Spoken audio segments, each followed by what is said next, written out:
So we are starting from Mumbai Thane to Kerala. The time is now 5:15 in the evening on 30th of April. So the direct journey is about a 24 hours drive, but we are going to take halts on the way. I'm going to take a tried and trusted route through Satara, and that's where we are headed to and targeting to reach tonight. And we are at our first destination at Satara, booked in at a hotel called Elite Boutique Hotel. Looks pretty decent. The journey was comfortable. Roads were good all the way except for a bit of bumpy patches. We did hit quite some traffic, a little moderate traffic in Thane and getting out through Navi Mumbai, and with some heavy traffic in Pune. So the time is now 11:20, about an hour more than expected. We had about a half an hour halt for dinner on the way as well. It's a bright morning. Had a decent night's sleep at this Elite boutique hotel. It was pretty good, except for a bit of a power cut at 5:30 am that broke up my sleep a bit early. Time is about 7 am. Waiting for the family to get ready, and we'll get started. The destination for today would be Udupi, where I plan to reach in about 12 hours with a couple of breaks for breakfast, lunch, and then probably a quick tea break as well in the evening. Yep. For those of you interested, I'm driving my Ertiga. It's Petrol ZXI automatic on this trip. Yesterday, with the moderate to heavy traffic in Pune, I managed to get a mileage of about 13. The car is in full load. The back seats are dropped down with a lot of luggage, and there's 5 of us traveling. My first pit stop for petrol.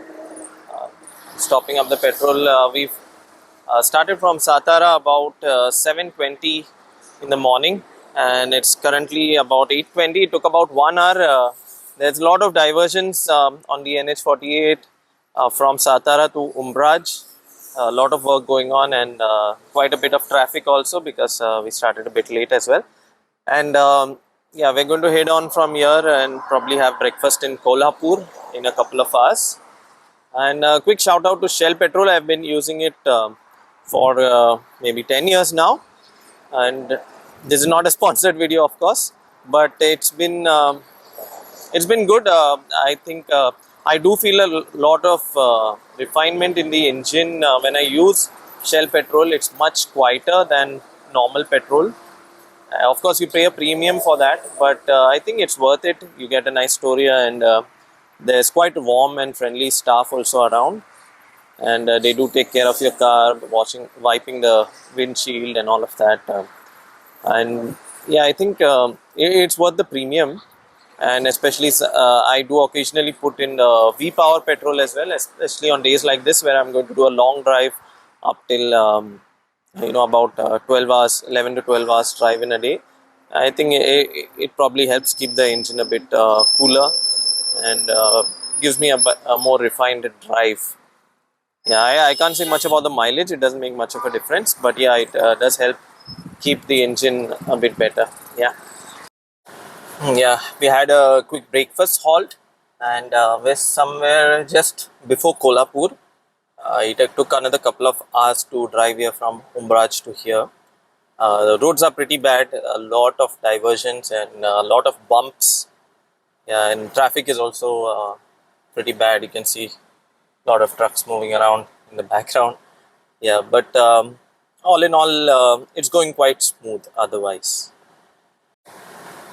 Yeah, one thing worth noting, there's a lot of patches just dug up and created diversions on the highway. I wonder why the road authorities and the government doesn't just do it in batches rather than just digging up everywhere. Just dig up a section or two, finish that, and then move to the next. That'll create a lot less diversion. We had a quick lunch stop at around 2 p.m. We are at Haliyal in Karnataka.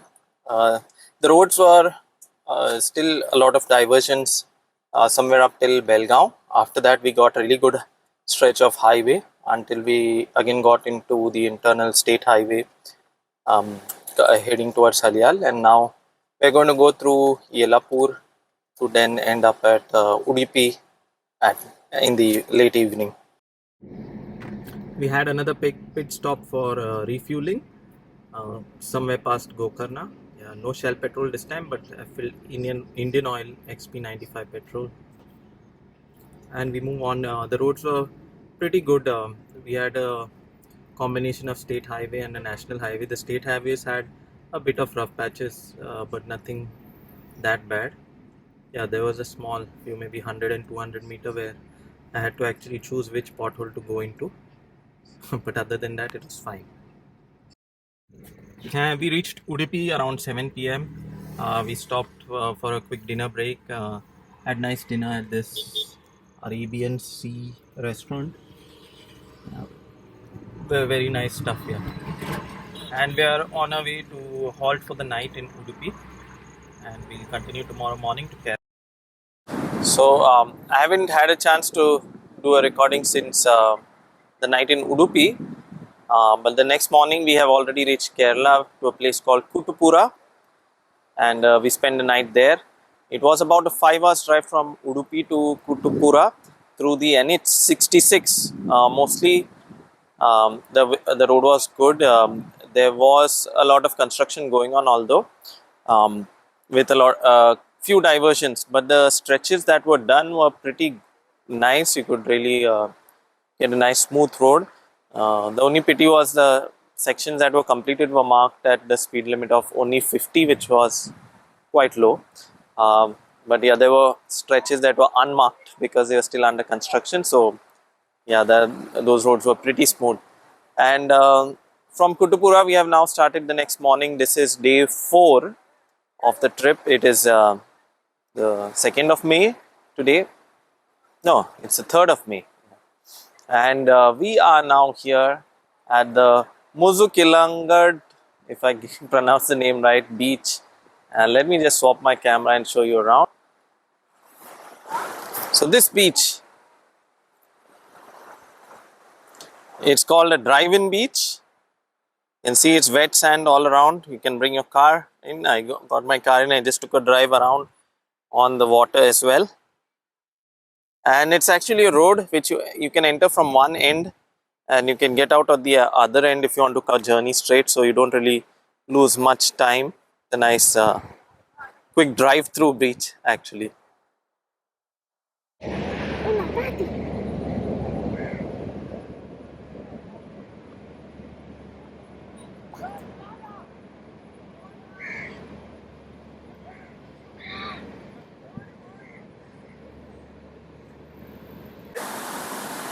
We're going to drive through the water a bit once again. Of course, the car is going to need a nice car wash after this, but it's a fun experience. Let's get a bit on the waters, not too much.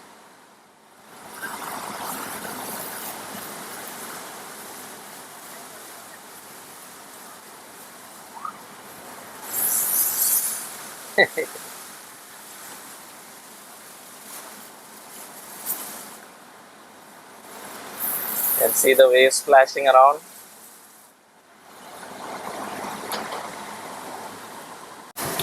Yeah, so today is day 5. We have reached Fort Kochi. Yesterday we stopped over at Pattambi. The drive from Kootupuzha to Pattambi was about 5.5 hours. Mostly on NH66, except where there were diversions to get off there where the construction was still on. And then we went to Pattambi. Coming back from Pattambi, we stopped at St. Mary's Church in Chalakudi. It's a nice place to visit for Christians. There's a nice walkthrough of the life of Jesus, some of the mysteries of the Rosary, and also the way of the cross. Moving from there, we have come down to Fort Kochi, where we're going to spend this evening. And yeah, that's all for now. Yeah, it's worth mentioning there's a fun experience to take your car on a ferry to come to Fort Kochi. Unfortunately, we couldn't do that because we are running a bit short on time, and that route would require a bit more time, about half an hour. So if you're heading to Fort Kochi from the north, it's there's a ferry which you can take costs about $60 to put your car onto it.